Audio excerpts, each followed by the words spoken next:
Ugh. Feels great. Okay, so we have notes to go off of, and I figure between the three of us, we have pretty broad spectrum of stuff. And then we'll just stop every once in a while, get questions from chat, and then that'll be it. So, any questions before we go? All right, let's do it. Let's see. All right, here we are. It is a Friday night. It is 7 o'clock, and we're gonna have our vodcast.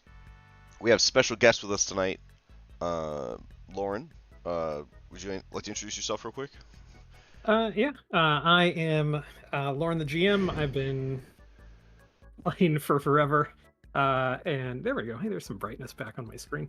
And I actually met Crash, and I guess Dom, because of paid games, right? Like that's how we all met.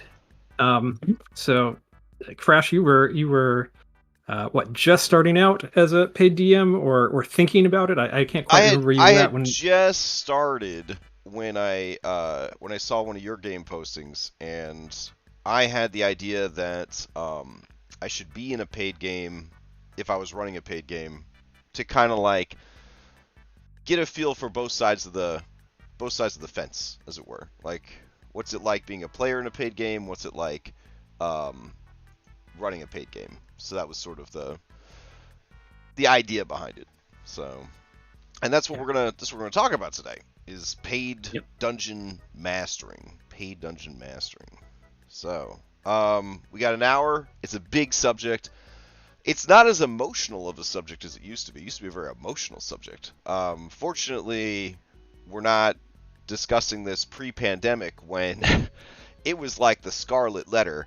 If you were out there trying to be a paid DM, like it was some hard times. Now it's kind of a part of the hobby. But yeah, pre-pandemic, it was a different situation to be a paid dungeon master. But what is a paid dungeon master?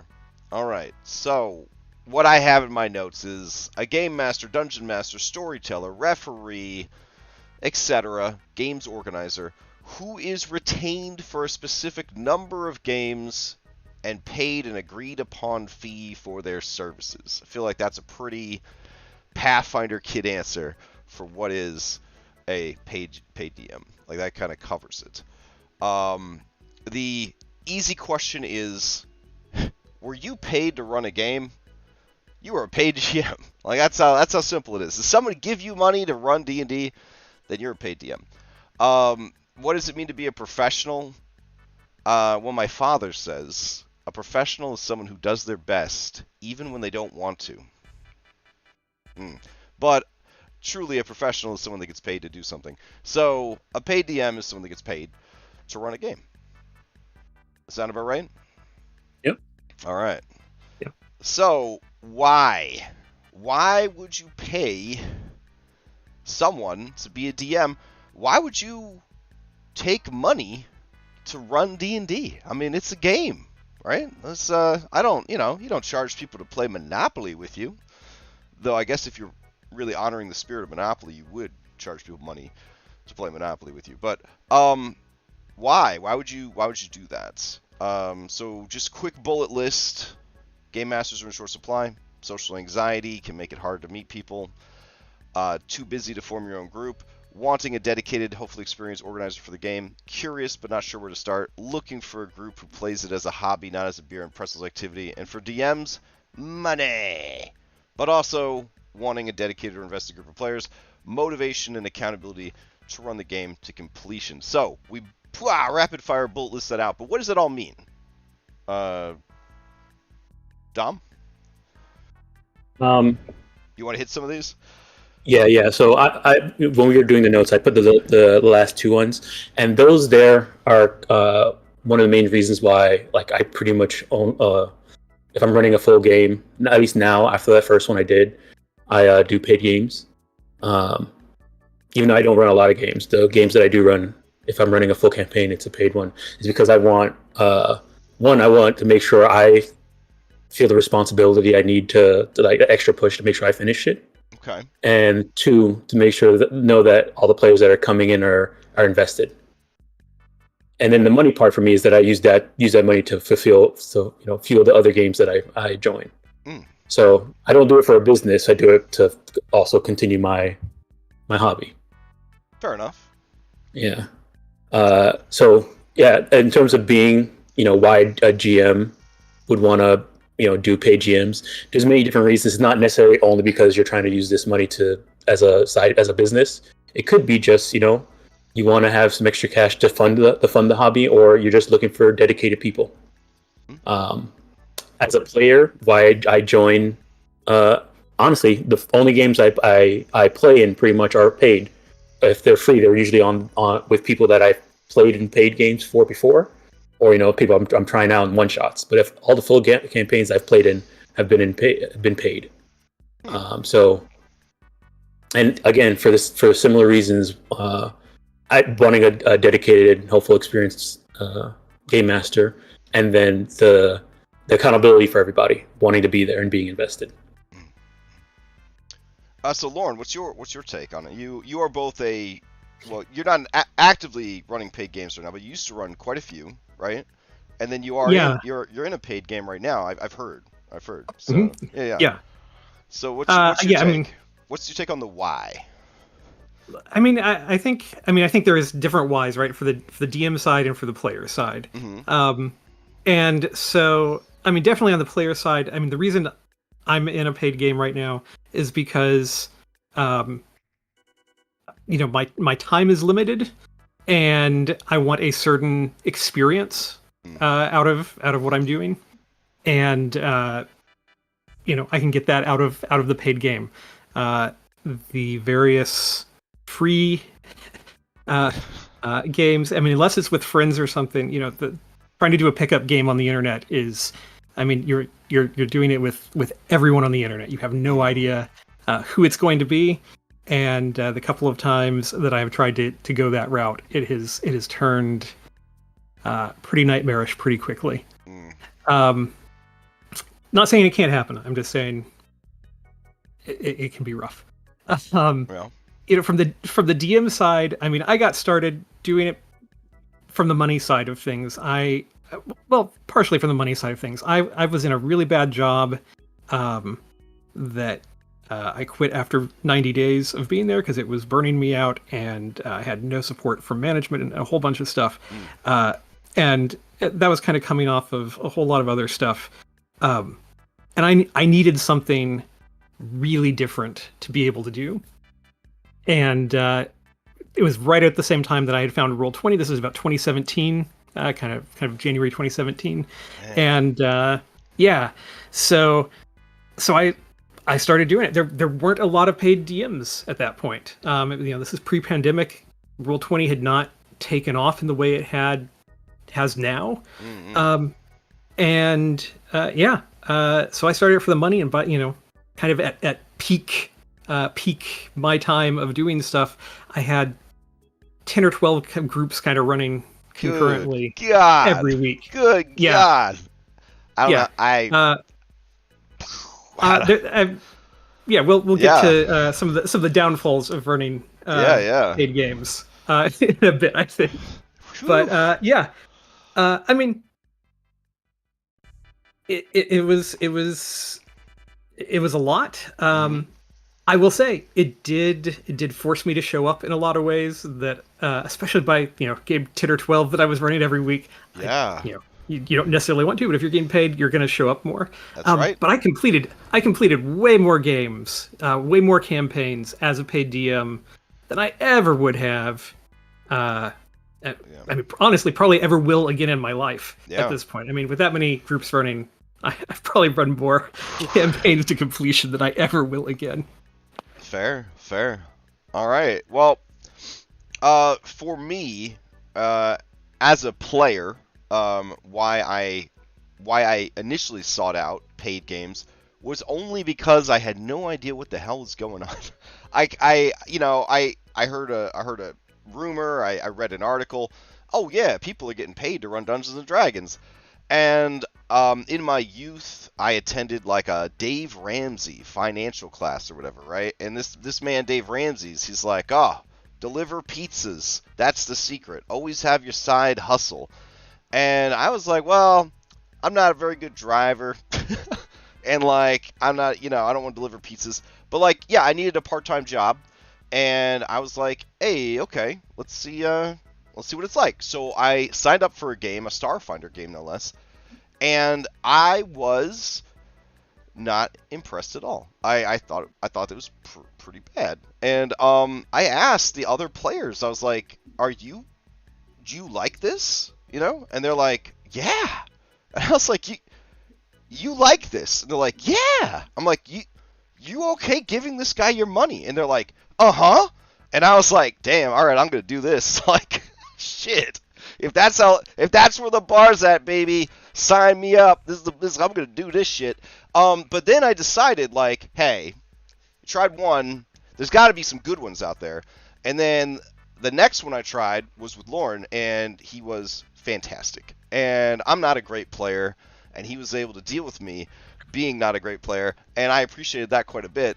And so I was like experiencing it like as a player, as I was also learning it as a paid DM.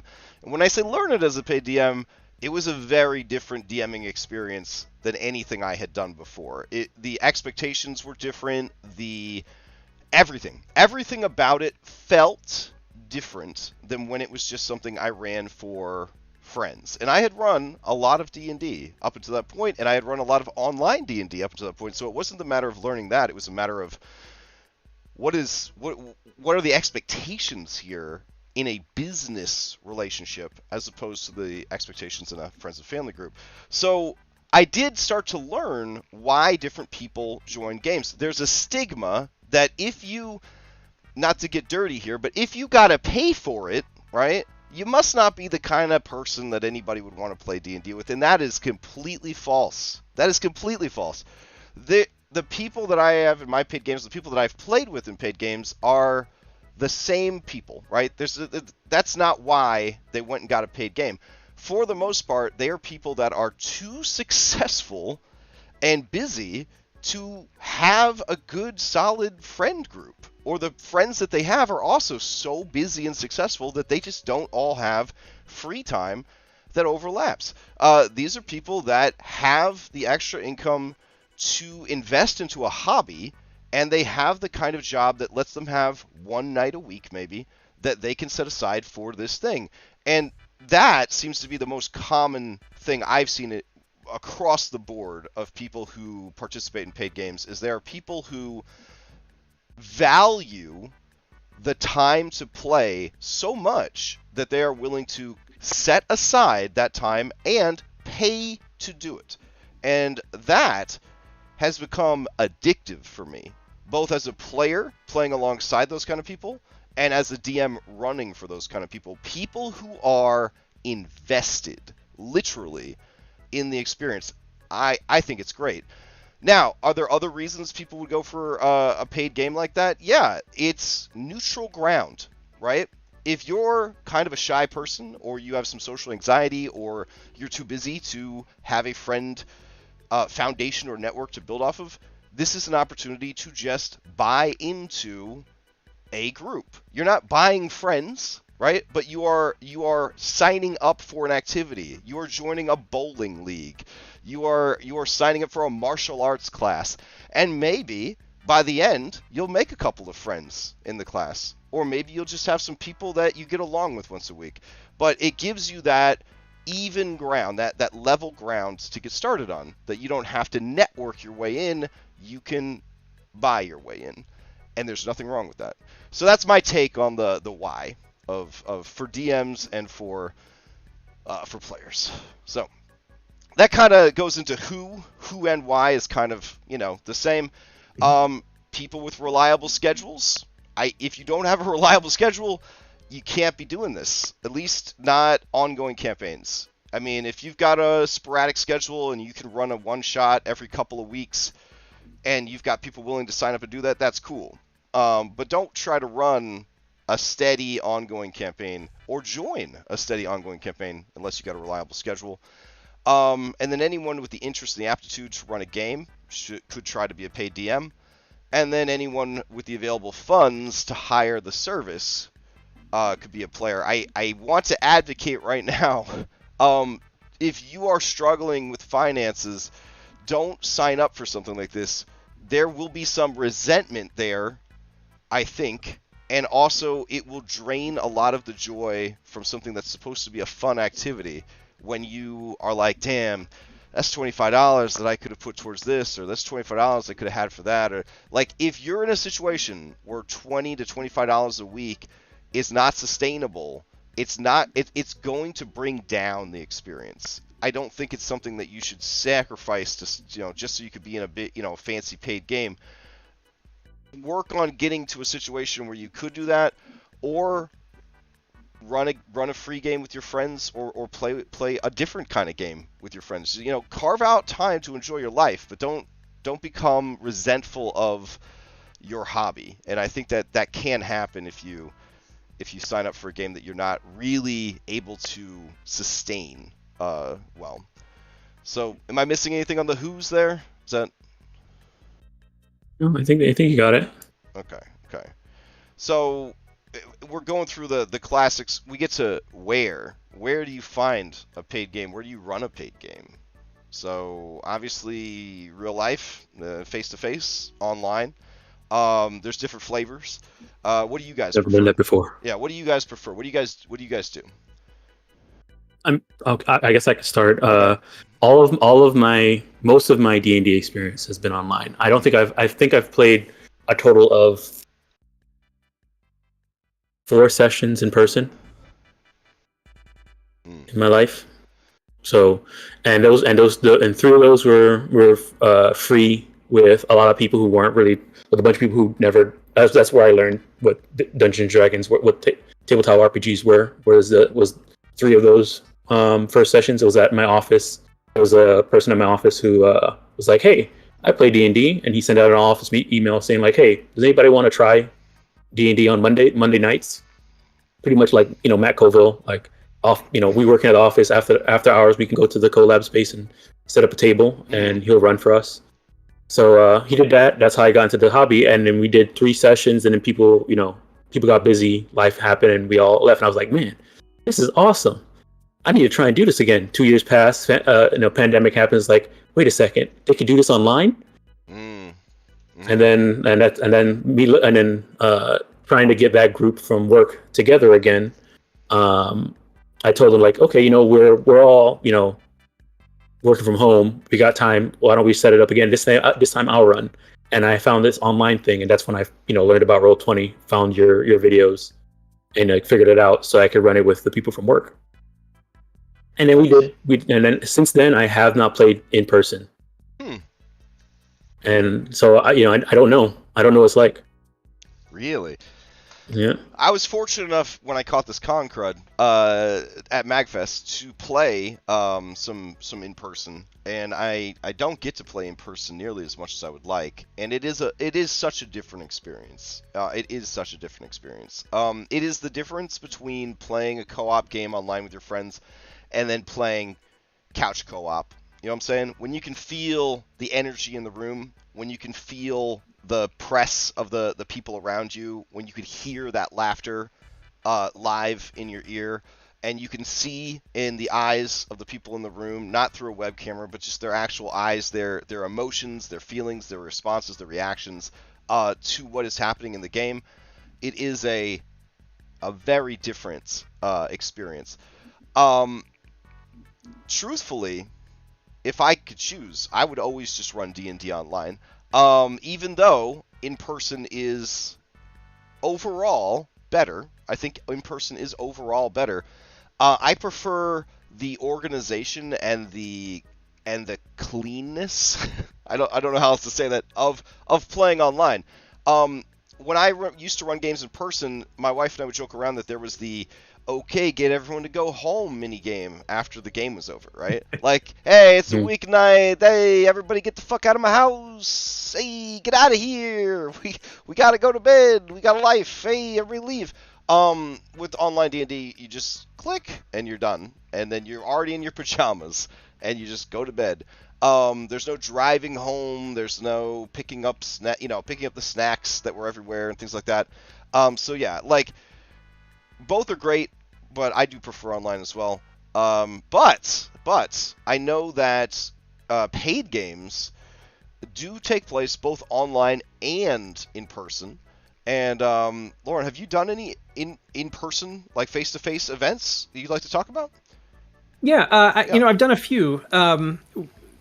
It was kind of a weird situation because part of what stopped me doing the DMing full time was I got sick for a little while, and then when I came back from that, I started up trying to do kind of corporate stuff, kind of team building kind of things, and really trying to hit that corporate market. Basically, kind of doing what Dom was doing, but actually get the company to pay for it instead of just having it happen in the break room after work kind of thing. Right. And I've had some corporate clients. And so yeah, we've played D&D in person. The pandemic kind of happened as that business was starting to build. Oof. Yeah. So I certainly did not do as much of that as I wanted to do. But yeah, it's really kind of a cool situation. You're talking about how online play and in-person play is different. Corporate team building play is also very different from regular in-person play. Right.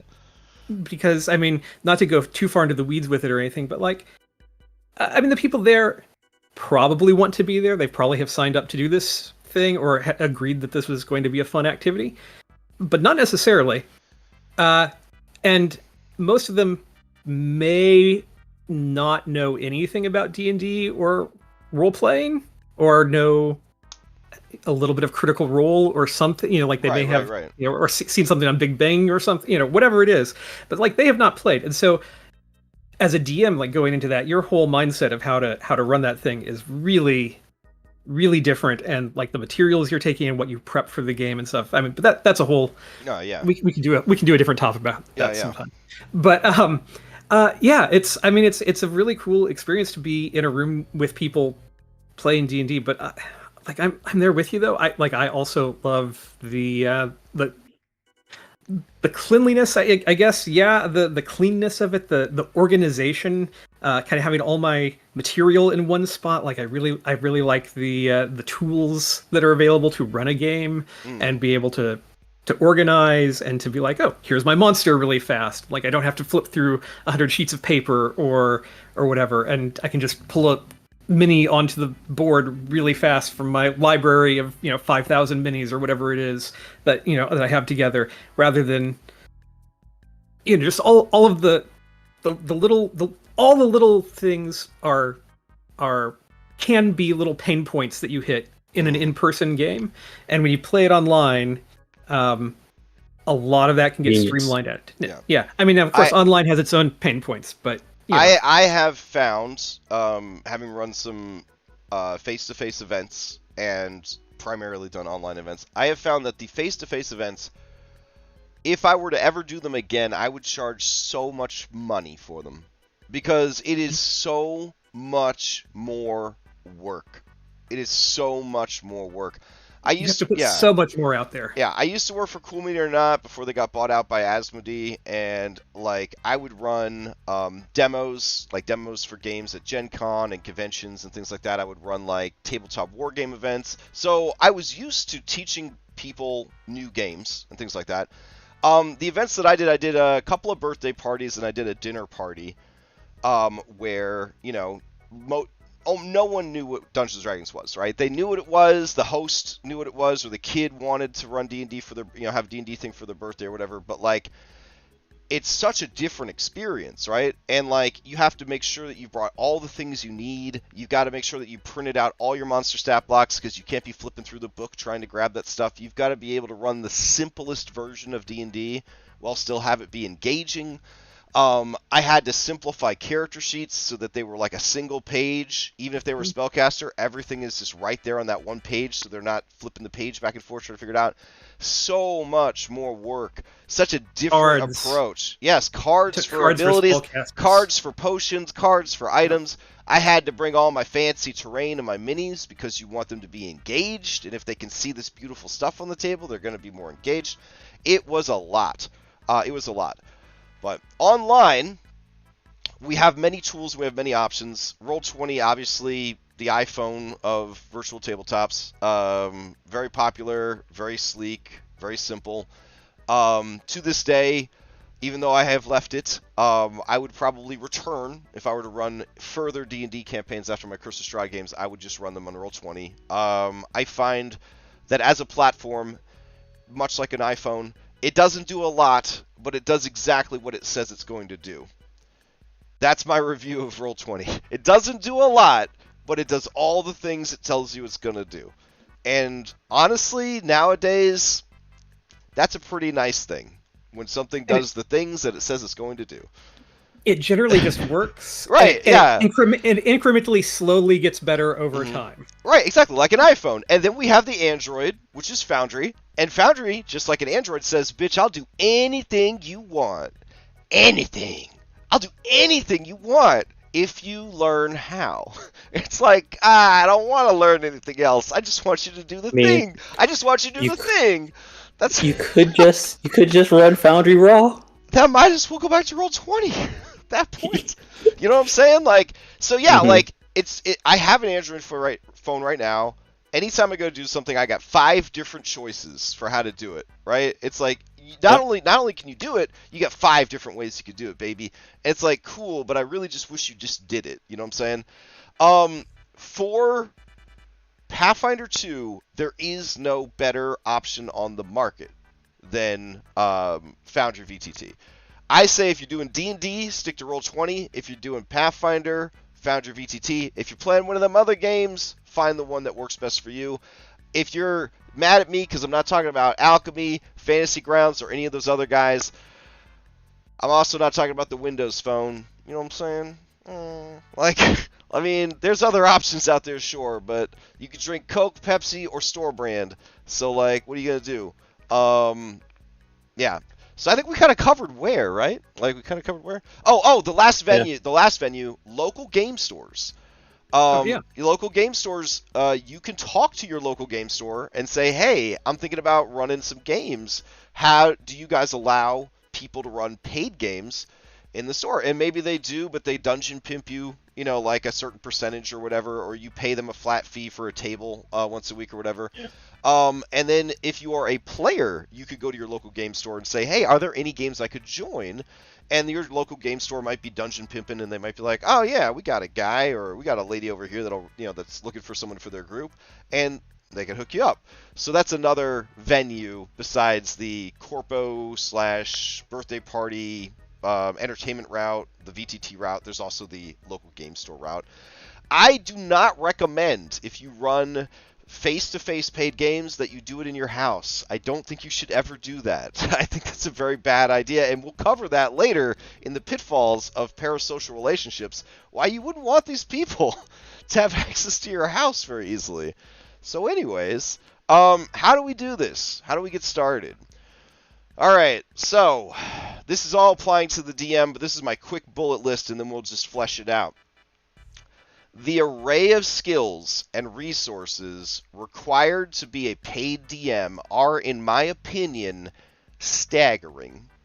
So this is what I came up with. Here we go. You got to have an open, reliable schedule. You got to have strong knowledge of the rules. You have to have amazing communication skills, strongly developed empathy and sympathy, and you should probably know the difference between the two.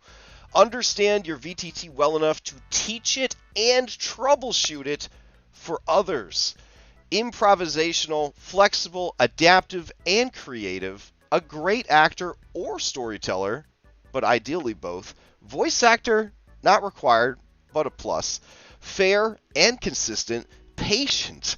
Prepared for each session. Good listener. Mediation skills. And a good memory, or at least good bookkeeping but again, both is best. Holy shit. If you heard if I saw that in a job posting, I would leave, right? Like, I wouldn't apply for that job. And you're saying mediation skills? Like, I will go one further. I will say conflict resolution skills. Yeah, sure. I'll add that in. Mediation skills and conflict resolution. Absolutely. I mean, it also helps if you're good at sales. You know. Oh, well, teach me, senpai. Salesmanship. All right. I'm saying that as someone who wishes he was good at sales. Yeah, right. Teach me the business. Dom, did we leave anything off this list? I don't think so. I mean, honestly, like any of these skills any skills that's adjacent to it will be a plus. Yeah. In terms of what is required, I don't think you need. So, depending on what your scope is of your paid DM-ship, I don't think you need everything on this list, depending on the scope of what you're trying to do. But everything on this list is a plus. Right. What would you say are the top? What are the top 3 on this list? I would say it would probably be the schedule, okay, the knowledge,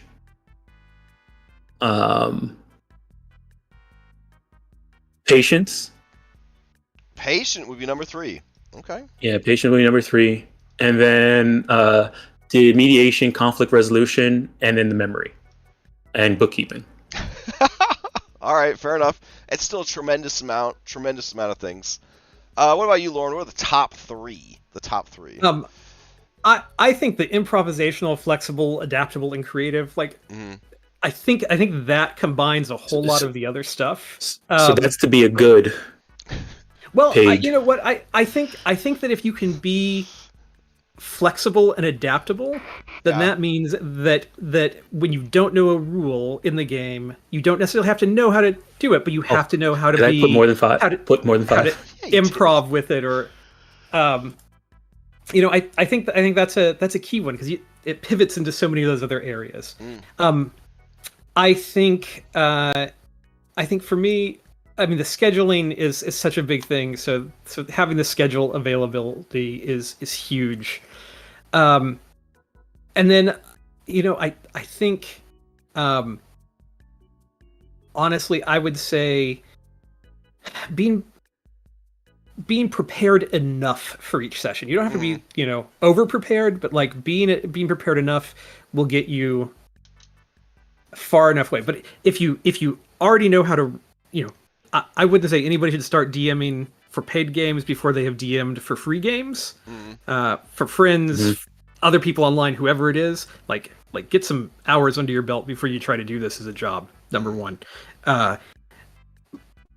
But you'll know where your strengths and weaknesses are, and if you can be prepared, then you can cover for a lot of these other things by being prepared enough for them, and that can be part of your game prep. So chat pointed out positivity, which I'm gonna adapt that, and I'm gonna say that positive professionalism, because right now we're living in a dying world in a corporate dystopia, and true positivity, I don't expect that from fucking anybody. But if I'm paying you to hang out with me, I'd at least like you to show up and not be a miserable person. You know what I'm saying? So like, that's to me professionalism, right? When you show up for the game and you're just like, you're like, let's do it, you know? Let's do it. Like, we're leaving everything else at the door. We're not thinking about anything else except this game right now for the next 3 hours. This is our time, right? This is our time. Goonies speech at the bottom of the well. This is our time. We're going to do it. Like, yeah, I want to see that. I don't want to show up for a game and the first 30 minutes is the DM, and God forbid if I've done this lately, and the first 30 minutes is the DM complaining about their life. Do you know what I'm saying? Like, I'm not paying you to be your therapist. You know what I'm saying? Like, I'm here to play D&D. You know what I'm saying? Like, I don't give a shit what's going on in your life, man. Like, parasocial relationship goes both ways. You know what I'm saying? I'm not your friend right now, okay? So, I'm your customer, and I'm here for my product. That's what I'm here for. So I guess in like the professionalism part, that kind of covers having your, you know, now, I mean, honestly, that professionalism part kind of covers a lot of things. Well, you're right, but that's why I put positive professionalism as a specific item, because I'm talking about that customer service smile, right? Like that, the world fucking sucks, but you know what doesn't suck? Our D&D game. So let's enjoy this D&D game right now. It's D&D time. Like I want that. I want that when I show up. And that stuff extends, I would even say, beyond just game time, right? Because you've got so much game management and stuff that happens at the back end of this. I mean, you're going to spend as much time playing the game or not playing the game, working with your players, doing all that back end scheduling and character stuff, and making sure everybody's on the same page about things. Making sure payments are set up correctly. This is a customer service game all around for the DM. Oh yeah. And so that positive professionalism is huge. Mm-hmm. I guess I would ask, on this list, what is separated from just being a good GM versus being a good paid GM on this list? Ooh. Those are great. That's a great thing to ask. I think obviously that all of these things I would like any GM to have. I would like any, exactly. So I'm trying to think. What would be like the professional? What on this list? I'm not saying by picking these things, you're not going to have the other ones. I got you. Here's the difference. Here's the difference. I have a friends and family game. We try to play every Wednesday, but like last night we didn't play because two of the people, they're a married couple. They got a baby. He's the most precious thing in the whole world. He had an allergic reaction to some food, and they had to go to the ER. So obviously we're not going to play the game, right?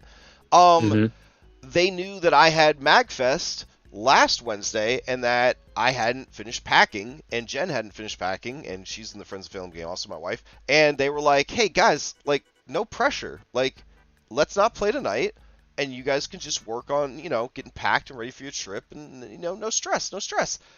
You can't do that in a paid game, right? I can't be like, hey guys, I didn't pack for my trip, so we're just not going to play D&D tonight, right? So I think that right there is a big difference between a paid DM and a friends and family DM, right? Like, we talk about this open, reliable schedule, right? Well, yeah, we agreed, the five of us, that we're going to play D&D every Wednesday night. ...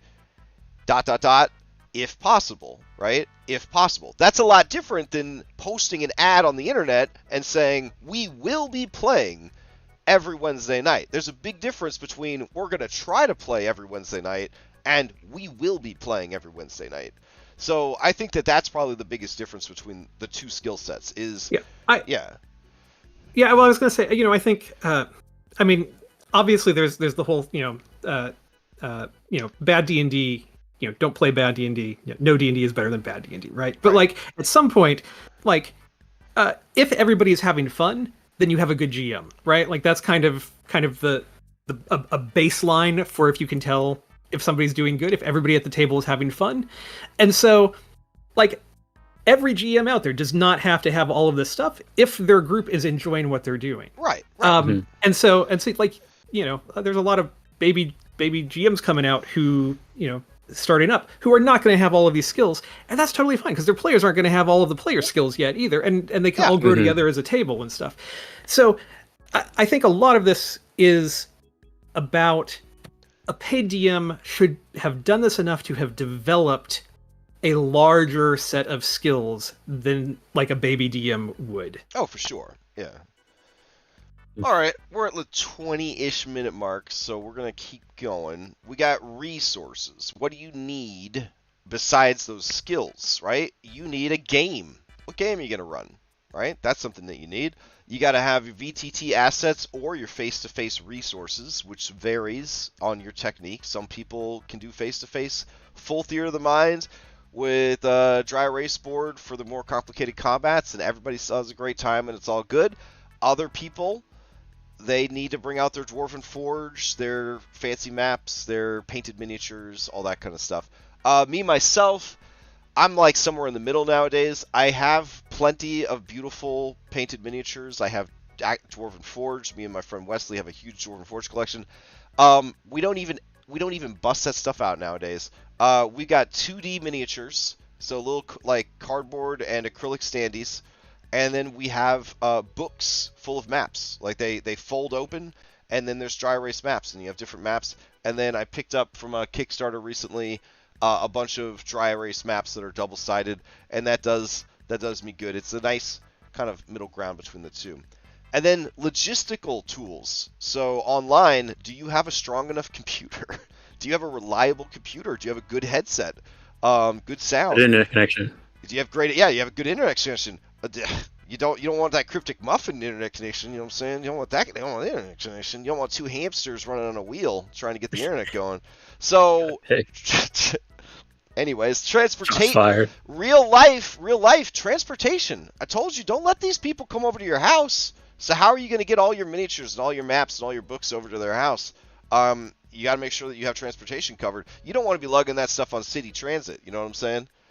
You don't want your 2 duffel bags full of expensive D&D stuff to be hauling across town or stuffing them in the back of an Uber. So that's the kind of stuff you got to think about when you want to do this, right? Like, it's more than just the skill, right? You have to have the infrastructure to support doing it. Another how is to build a community. So Lauren mentioned if you haven't run paid games, if you haven't run a game ever, you probably shouldn't start by running a paid game. So start by running some games. If you're already in a community, run games in that community. Join a community, build a community, be a part of a community. Be seen by people. People are going to be like, oh, you know, so-and-so ran a couple of one-shots. They were really fun. They really put a lot of heart and soul to that. Like, I'd love to play in a campaign if they ever run one.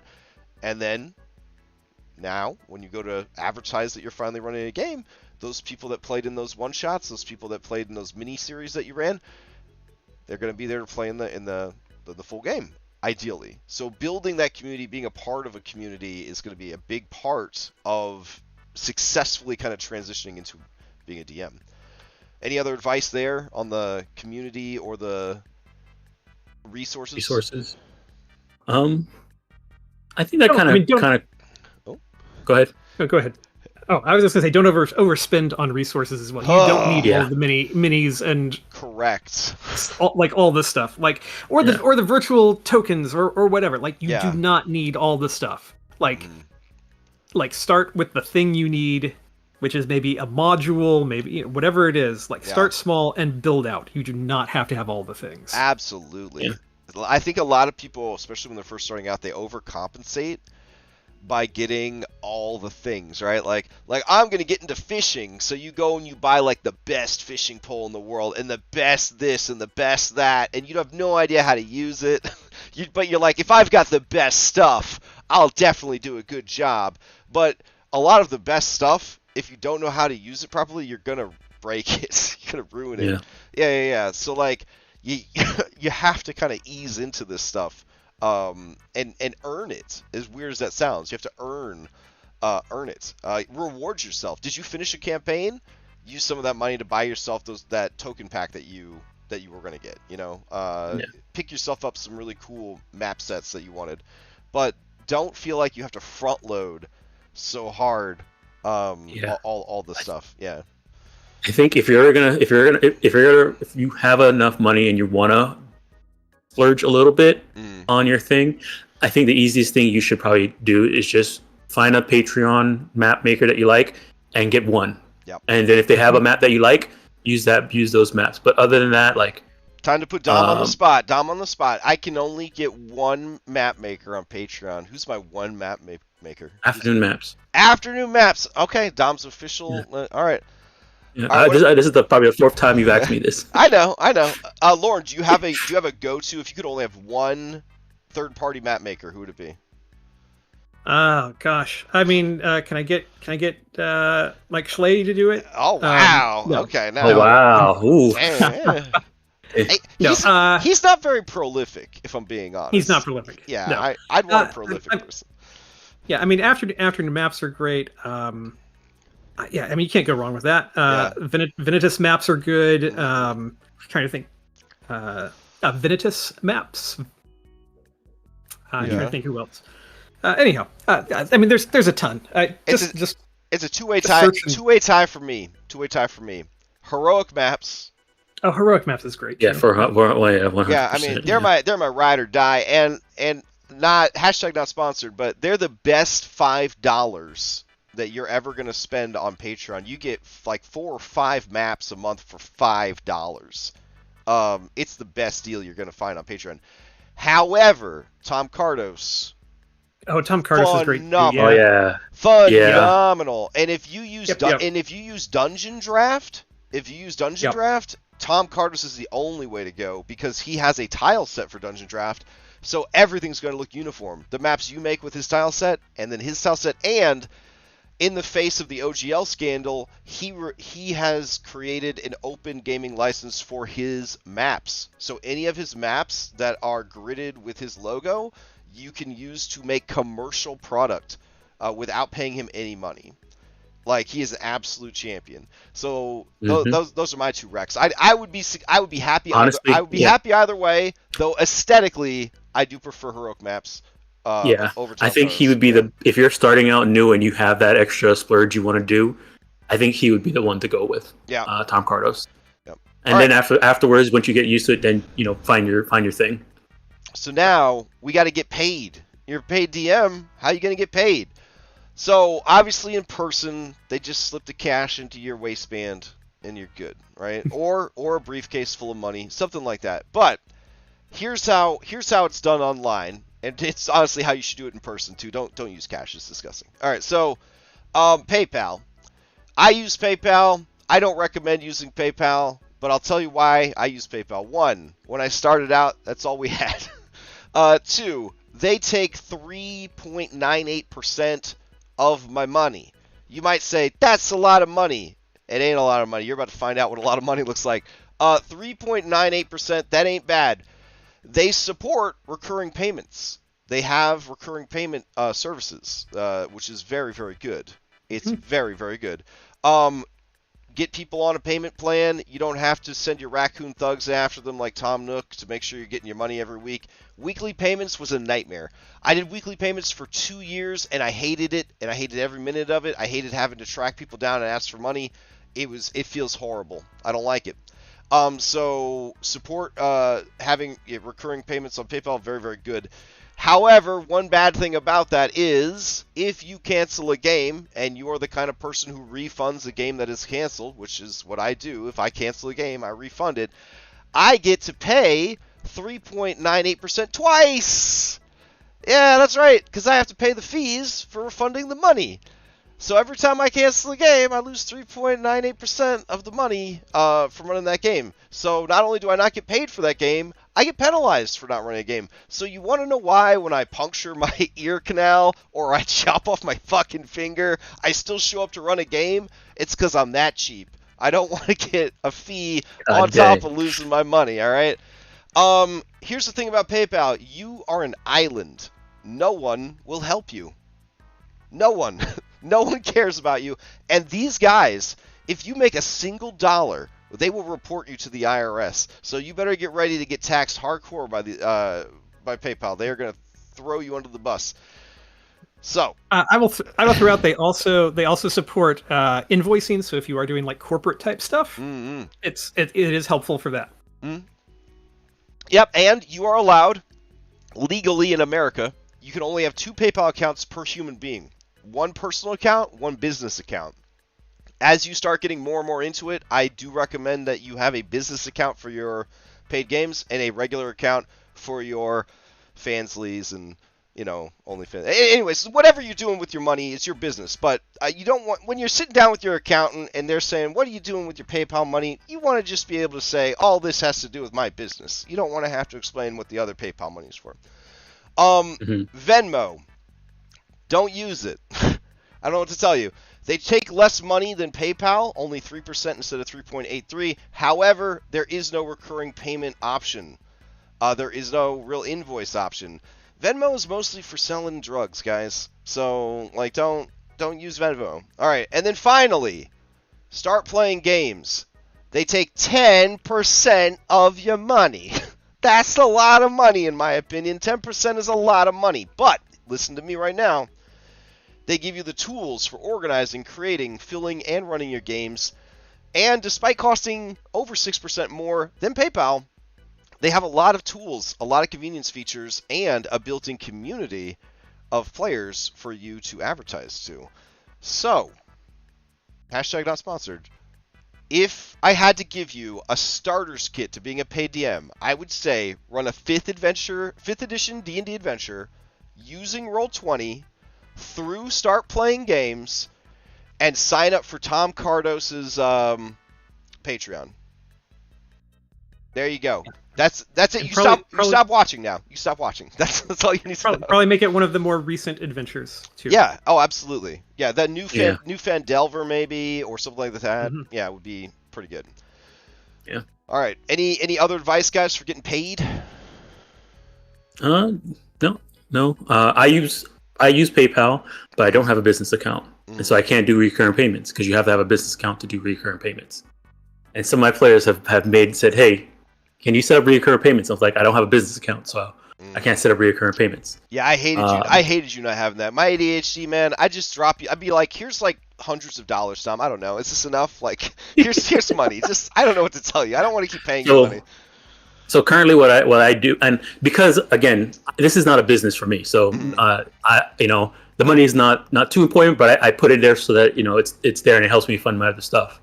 But so what I end up doing is at the end of this, like with the Monster Hunter game, at the end of the campaign, I went back and did like accounting and checked everybody and just said, "Hey, if you were missing something," I just said, "This is as much as you were missing," and that's it. Yeah. I'm probably gonna do the same thing for Cyberpunk, because I'm doing it personally. I probably should be saying this, but I barely ever check the listing. Every once in a while is when I check, because again, it's not a business for me. This is more of a hobby, and I'm using the money to more fund this hobby rather than if I was starting out and I was serious about doing this as like a part-time job, start playing games for sure. Yeah, start playing game would probably be the way to do. Like if you're doing this as a paid, if you're doing this because you want to have this as a form of income, start playing games. Yeah, agreed. And you'll probably you're not, if you don't have like a good enough, if you're just starting out, you're not gonna have a reputation. You're not gonna have a lot of players, so you might have to I wouldn't say sell yourself short, but like look at what people are charging and kind of be within that range. All right, so how do players find a paid game? I would say go to Start Playing Games. Honestly, go to Start Playing Games. Find a game. Roll20 has some game ad forums. You could look for something there, and definitely do your research. If it's Start Playing Games, they have reviews and stuff for people, which I still need to go give Ashwin some fucking reviews. I keep forgetting to do that. But the reviews are important. If they stream their games, if they have had people mention them or articles about them, ask if you could watch one of their games, sit in on a game, get a sense for like, what is this like? And if a lot of them will say, oh, if you don't like your first game, I'll refund it and you don't have to play anymore, or they might say the first session's free or something like that. Look for things like that so that give you some consumer confidence and some consumer strength. And don't be afraid to join a game and then be like, oof, I don't like this, so leave. Just go. Don't stick around. This isn't your sister's boyfriend that you need to be polite to. Just go. Just get out of there. You know what I'm saying? Like, you don't need to stay in this game. All right, how much should you charge for Dungeons and Dragons? All right, current market value is $25 a session. That is the current accepted price for a game.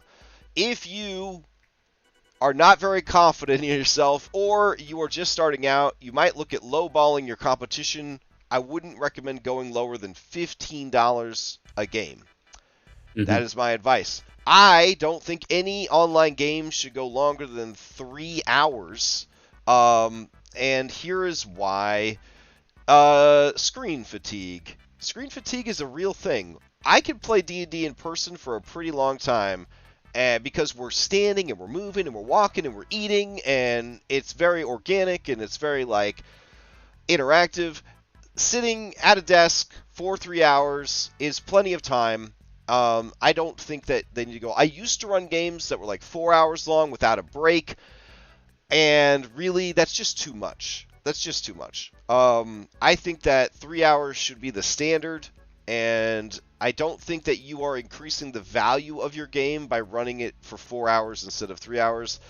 I think you're just making some people less likely to sign up because they don't want to sit there for 4 hours. I definitely think that 3 hours is like the sweet spot. I have a few games still that are 3.5 hours long, but ideally, I think 3 hours is the best time for a game. I would not recommend trying to charge more than $30 a game. You got to have some real good Dungeons and Dragons, in my opinion, to get away with charging $30 for an online game. I know that there are people that do it. I have had people tell me that I should do it. I'm not trying to toot my own horn here, but I run a pretty fucking good game of Dungeons and Dragons. I think it's worth $30. But here's the thing. I don't want to charge $30 per game because I hate rich people. And I don't want to create a game that only rich people would feel comfortable playing. I want to play a game that, yeah, $25 is a lot of money, but I don't think it's that much money when you think about how expensive it is to go to the movies. If you go to the movies and you get yourself, a popcorn, you're spending probably as much, if not more money than going to a game of D&D. So I think $25 is fair. I don't ever want to price myself out of a large population of players. I don't want to become like a gaming elite experience. But there are gaming elite experiences, and if you are so skilled or so attractive or so engaging, or you're a celebrity or something like that, then yeah, you could get away with charging so much money. I have heard about groups that pay $300 a week for a group of 5 people to play D&D. That's $60 a person to play Dungeons and Dragons, and this happens. There are groups out there charging that much. I know of in-person games where $50 a person is probably the starting price for a lot of like in-person games, just because there's so much more setup and breakdown and travel and all that. Like, I don't think you should do an in-person game for less than $50 a seat. Honestly. But that has been my research over the last couple weeks, my personal take on it, and then, asking around. What do you guys think? What is that? Does that sound about right? I mean, that sounds responsible. Yeah. I will say I've seen this a lot, is that some people may charge less, but fill a lot of seats. Oof. Yeah. I don't think you shouldn't do that, because you're just ruining the game by having too many people. But like, I'll see like, we're doing 7 people at $15, and like, yeah, okay, they're making a decent amount of money from that, but like, what type of game are they running? 5 players. 5 players. Is a game. Yeah, 5 players. That's a sweet spot right there. That's a sweet spot for almost any game. Yep. 5 players, 3 hours. Those are the sweet spot numbers, in my opinion. As a DM, if you have 7 players, you are not giving them the attention that they need outside of the game, and you're certainly not giving them in a 3-hour session the attention they need in a game. I am guilty of having run games with 6 players before. When I first started out, it was all about the money, and I was one of those guys that I didn't have a lot of confidence, so I was charging the lower end of the spectrum, and I was trying to fill 6 seats, trying to be like some Matt Mercer shit up in there, and it's not as good. It's not as good. 5 players, yeah. Yeah, and you can do more players more easily in person. It's True. I mean, as weird as that sounds, you'd think there would be more chaos in person in a lot of ways, but it's better in person if you're going to do more people. Yeah. And yeah, actually that's true, because I mean, the first time I played, we had I think 7 people, and it was in person, and all of us were having a blast. Yeah. Because and you were learning at the same time, and like watching other people play and being there in person, even though some people might be on their phone and doing something. Being at the table and seeing it and being like a part of it really does help, especially if you're learning. So, compared to a home game, we talked about this a little bit earlier. The big difference is, in my opinion, scheduling freedom, right? Like, my players are like, hey, we got to take our baby to the ER, or hey, I know you got a trip you're leaving for tomorrow. Let's just not play this week. There's a looser feel to it, right? The commitment is not as strong. I will tell you this. I've run games for friends, families, strangers, people at conventions, people that I just ran into, at college, and, like just pick up games, full campaigns, the whole deal. Been playing this game since I was 13. I've run a lot of D&D in a lot of different situations. I've never completed more campaigns than I have with paid games. The paid games do add a certain amount of obligation and professionalism on both sides of the screen that lend themselves well to the game being finished. I will tell you, as a paid player, I think about how much money I have spent on the campaign when I think about quitting the campaign. Because I think about quitting D&D campaigns a lot, because I am a very hard person to please. And when you run games for me, I'm very frequently like, this isn't that great. Maybe I should just quit. I could have my such and such nights back. I could have this night back, that night back. But then I think to myself, but there's been good times. There's been really good times. There's been really cool shit we've done. And I'm already $300, $400, $500 in. Not to mention all the time. I want to see where this goes. I want to see it to the finish line. I'm literally invested in this, and it helps me kind of push those kind of negative vibes away that are like, oh man, you're like saddled to this obligation and blah blah blah blah blah. And it's like, no, I want what? Yeah. Yeah, I gotta get going. Oh, the game. Oh shoot. Okay. Yeah.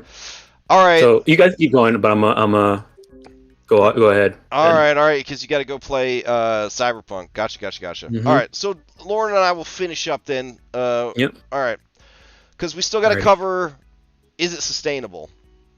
Right. And a lot of that stuff is actually not, because I don't use it as a business, so may not really apply to me. All right, fair enough. Go enjoy Cyberpunk. Yep. All right. Have fun. See you, Dom. Yeah. All right. Take care. So, Lauren, you're going to be qualified to tell me, is it sustainable? Is it a sustainable job? I mean, no. Oh. No. No, I don't think so.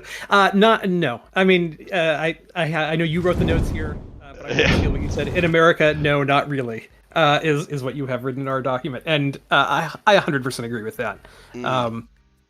To get it anywhere near a sustainable living wage, I had to be up to. I'm trying to backdate the math on all of this here. It's been just long enough. I had to have something like 60 players roughly all the time in my games, because part of the deal with it is you're dealing with people all of the time. And so there's people who are going to be missed sessions. There's people who are going to have to drop out of games constantly for various health reasons, family reasons, whatever it is. So your income from every person is not guaranteed if you're looking at it just from a business standpoint, right? Oh yeah. So you have to have a certain amount of people plus a little on top of that, because you're always going to be in flux, which also means a good chunk of the job, if you are trying to sustain 60 players, 70 players, something like that, is also you constantly have to be searching for new players. And one of the hardest things, and this is where that sales stuff comes in, right? One of the hardest things about the paid DMing is finding new players, getting, I guess in sales it would be lead generation, right? Like that's what they always talk about in sales, right? And better be closing and all that kind of stuff. I watch Glarian Ross. I know some things. But you have to constantly be on the search for the new players. Interviews. We have not talked about this yet, but you have to make sure that your players that you are bringing into your games, especially if it's an established game where you're replacing some people and need to bring some new people in, like you have to find people who are going to fit in with the group that you already have going, if that is a thing that you want to keep moving. If you've if you've got 5 players and you've lost 2 players for whatever reason, and you need to bring in at least one more person to really make a sustainable group, you've got to do some serious digging to find a good player for that.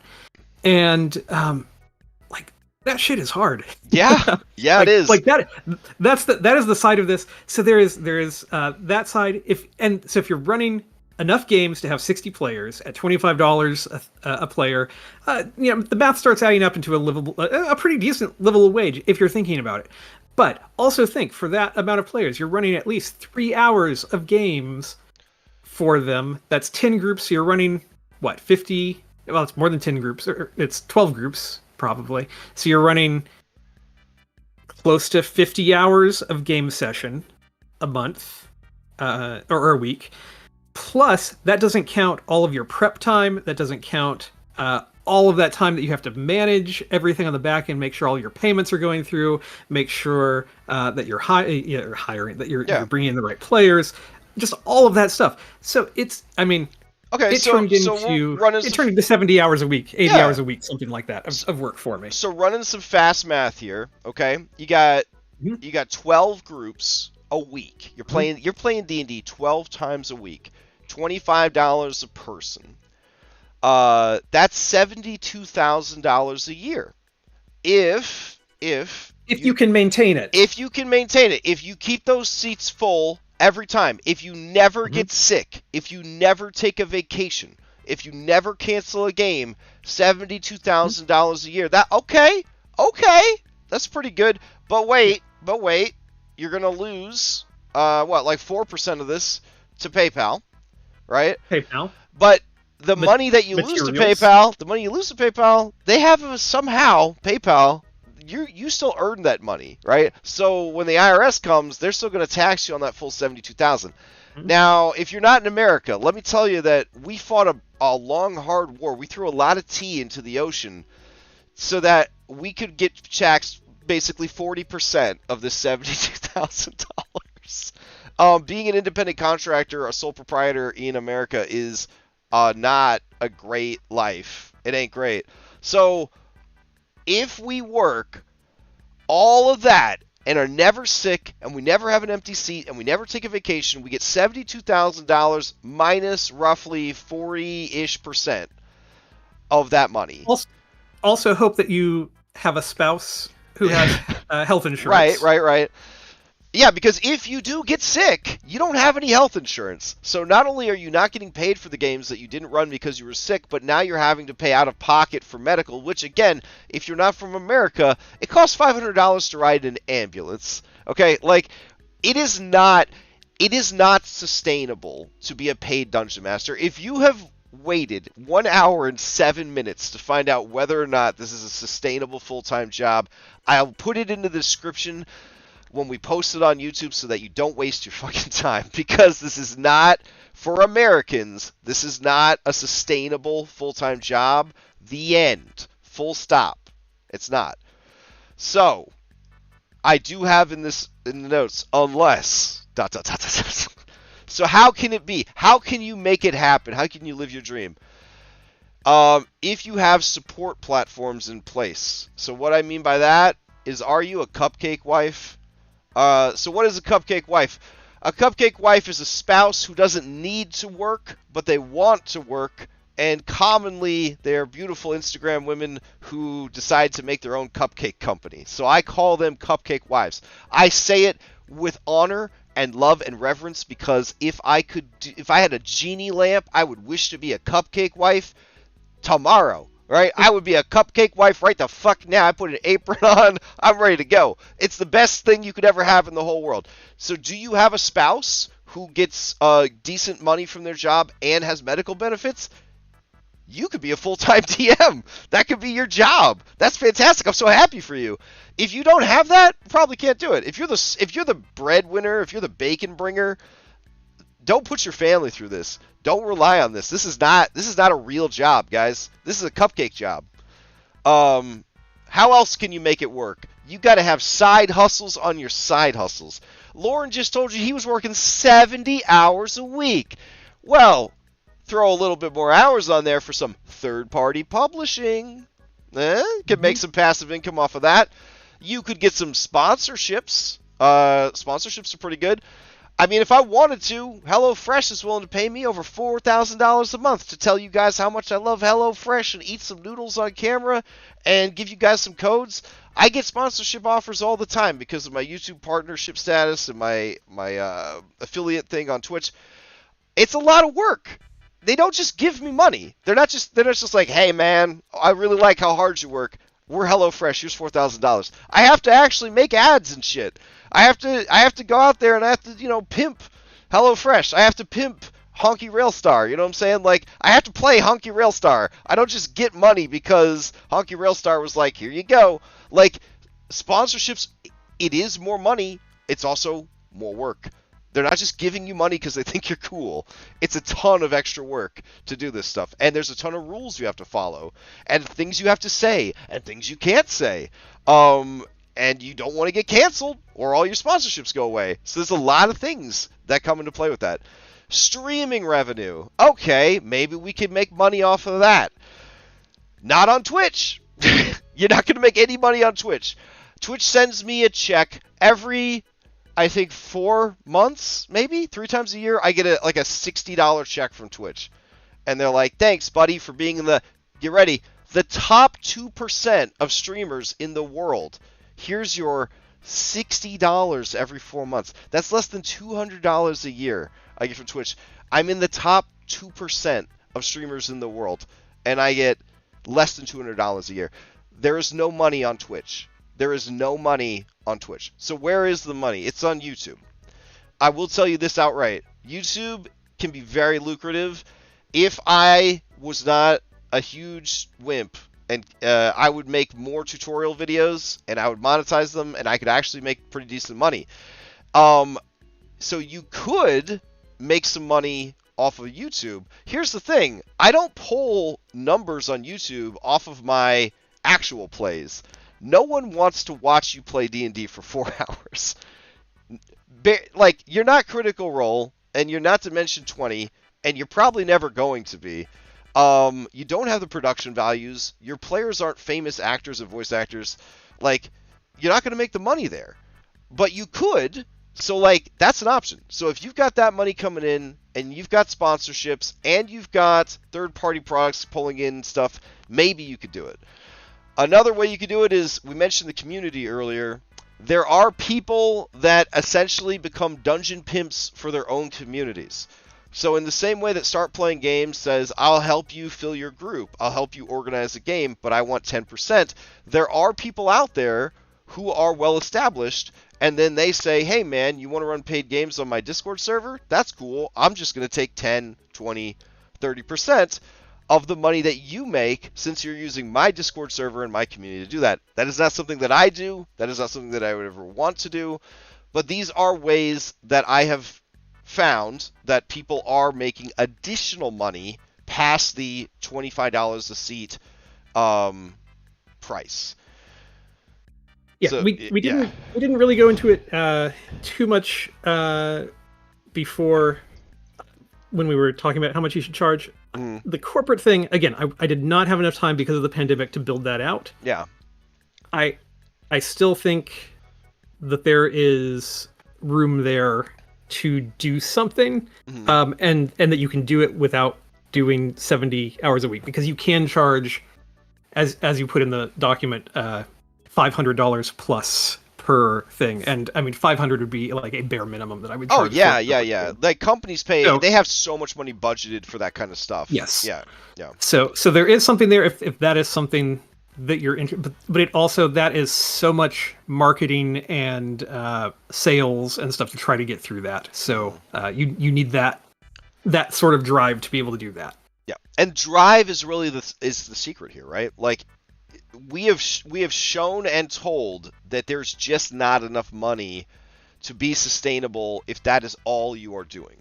So if you are just running paid D&D games, and that's it, it's not going to be enough money to be a real sustainable career. You have to go all the way in. You have to make it every part of who you are. You have to always be hustling.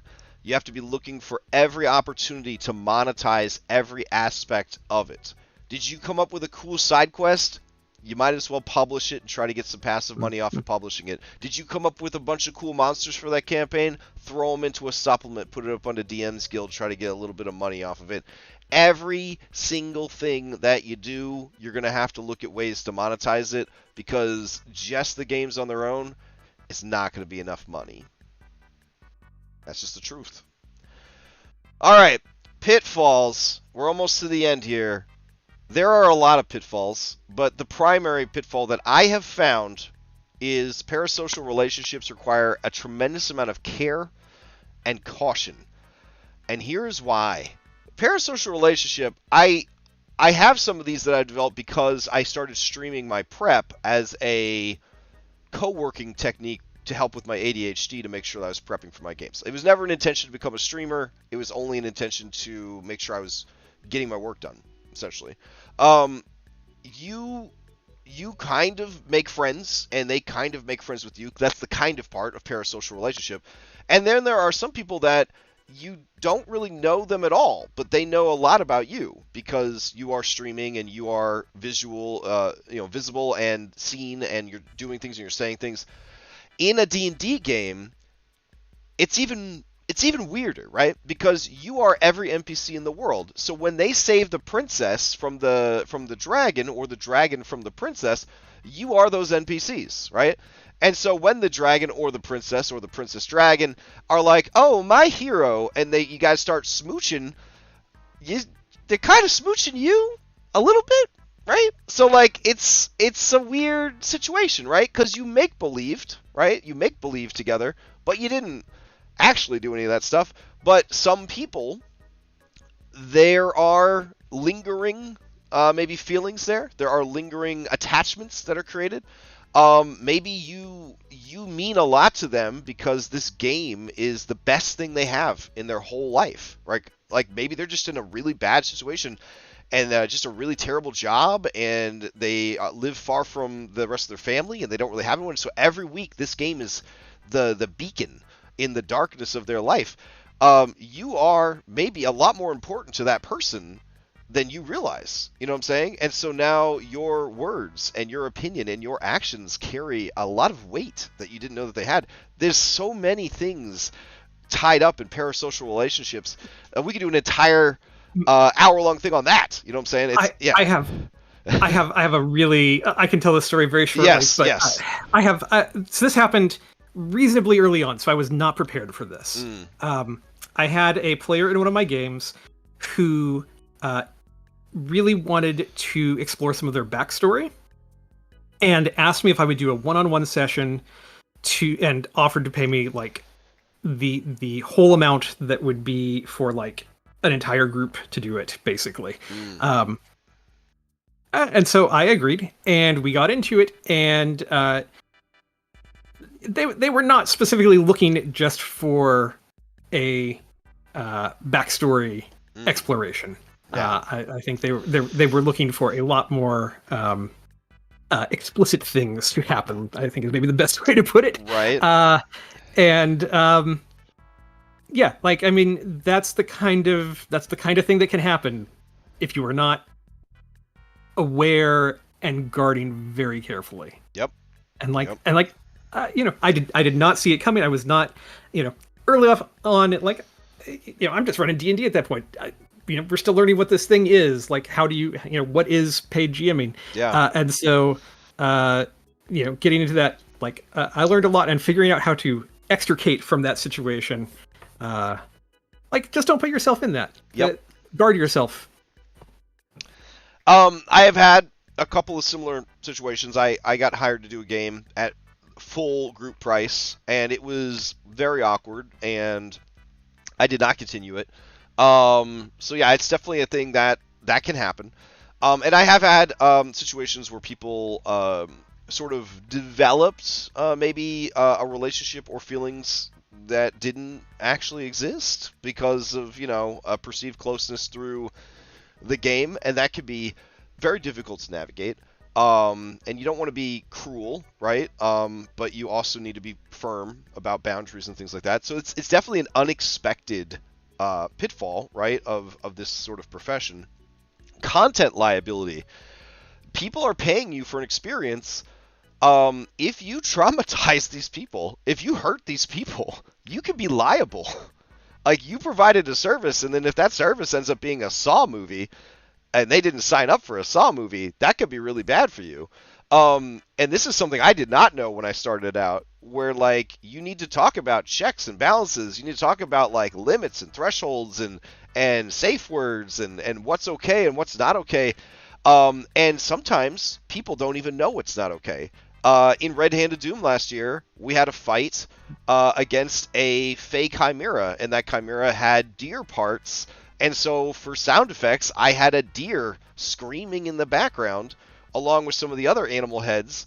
And the players, many of the players, I had to turn it off because when they were children, their parents took them hunting and they had to kill a deer, and the deer was screaming, and then it brought up all these childhood memories, and they were like traumatized as adults, like having to hear this like again. And I'm like, okay, shit, I turn off. I didn't go like, oh yeah, you don't like this, bro, and then I turn the volume up, right? You don't want to do that. You don't want to do that. Like these aren't your friends. These aren't your frat boy friends. These aren't your Halo bros. These are your paying customers. If they say like, this isn't okay, I need this to stop, you need to stop it immediately and never do it again. You know what I'm saying? Like, you have to be so, and this is all DMs nowadays need to be doing this, but paid DMs especially, you need to be asking these questions. You need to be saying like, what's okay? What's not okay? What are your limits? What kind of stuff should we avoid? And you need to have safety tools in place to prevent pushing those boundaries and upsetting people, because sometimes they will have a liable case against you if you are not respecting those things. So, intellectual property rights. This is rough, right? You want to have the best, coolest NPC art, but you don't want to pay for it. Yeah, you want to use AI art because it's easy and cool and it's not hurting anybody, but apparently it is. And so on and so forth. It is a mire, a quagmire of just things that are going to upset people, that are going to break laws. The safest thing you could ever do is just purchase a module and use the stuff that's comes with that module. One of the best things I've seen about Pathfinder 2 is that I gave Foundry $60 and they applied beautiful official art tokens to all of the Pathfinder monsters. The end. Things like that are really, really nice. Sometimes you get a Roll20 adventure for a D&D adventure. They don't have art for it. You just get a red token that says bad guy on it. Like, that kind of sucks. So intellectual property rights is always tricky to navigate. If you don't want to get in trouble for this stuff, definitely look for token packs that are licensed, and then pick those up to use. There are plenty of things out there that do that. Some of them are AI generated, so if you want to avoid the stigma of AI, definitely check the product before you buy it. But yeah, it's a very tricky situation, the intellectual property stuff. And definitely, like if you have a question, like side on the side of not doing the thing, like that's probably the best advice that I can give.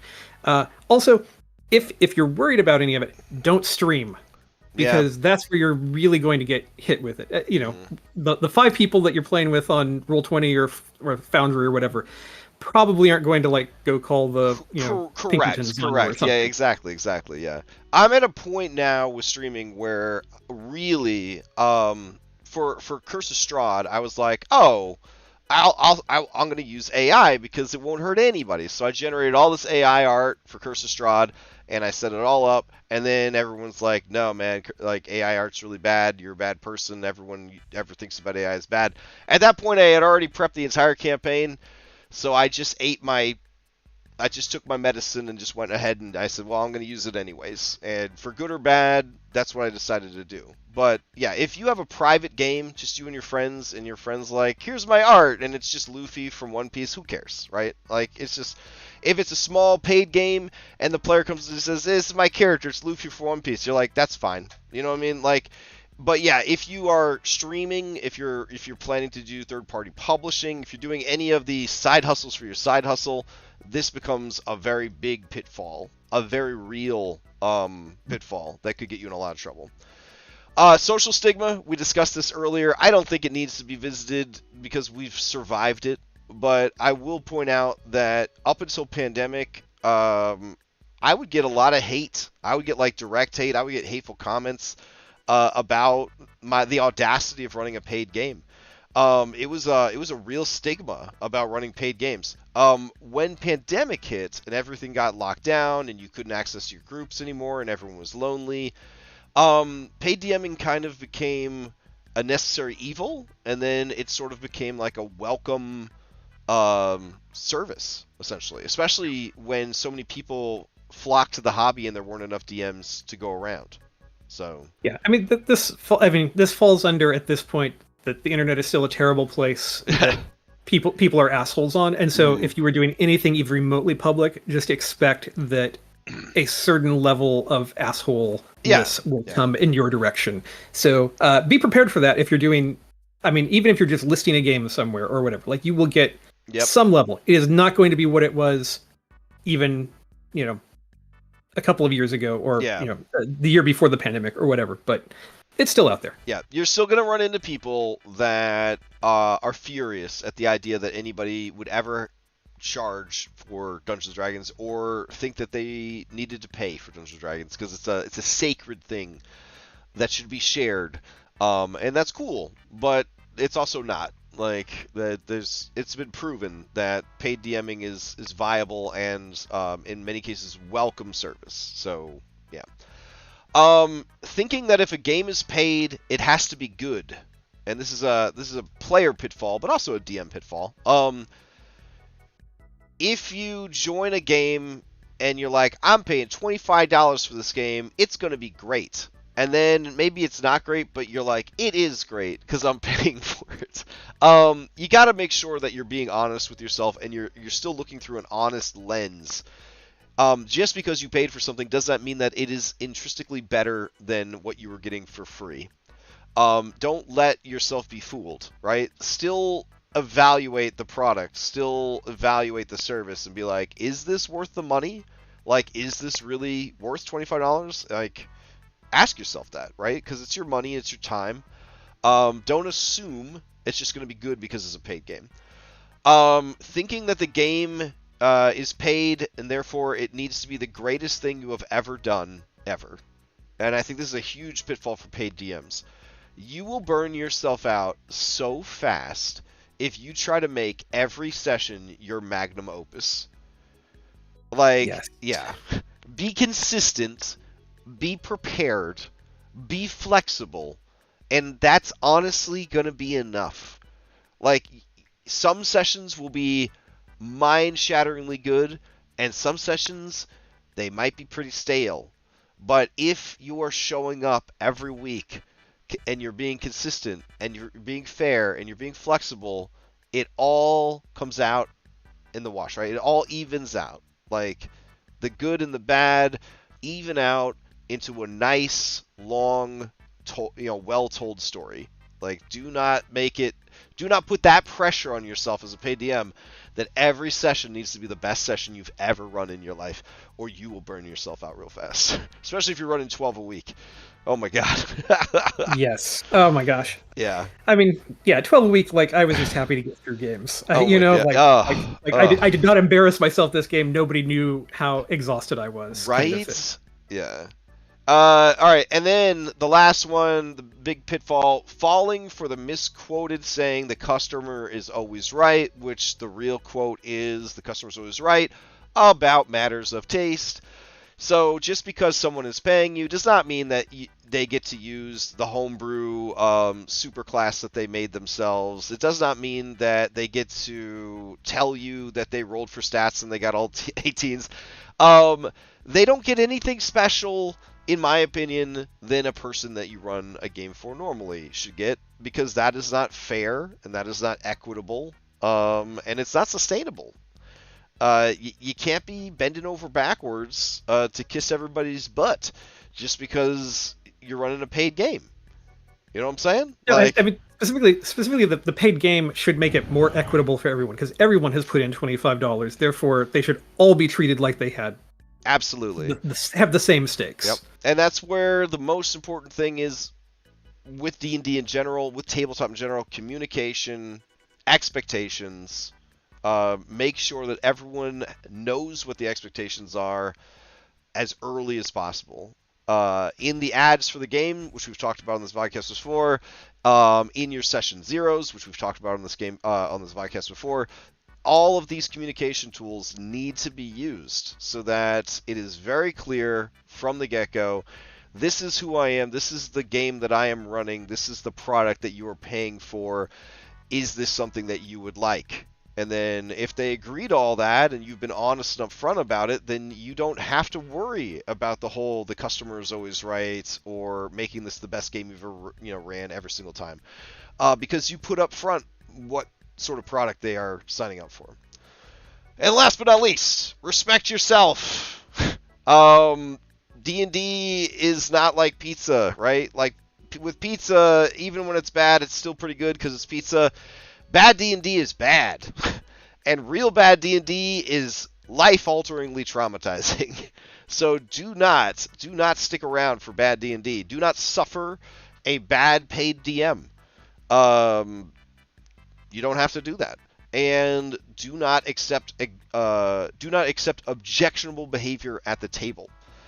If you paid to be there and that guy is throwing around slurs, and you don't want to hear slurs at the table, that's fair, right? You need to say immediately, hey, whoa, I don't want to listen to this. I don't want to hear this.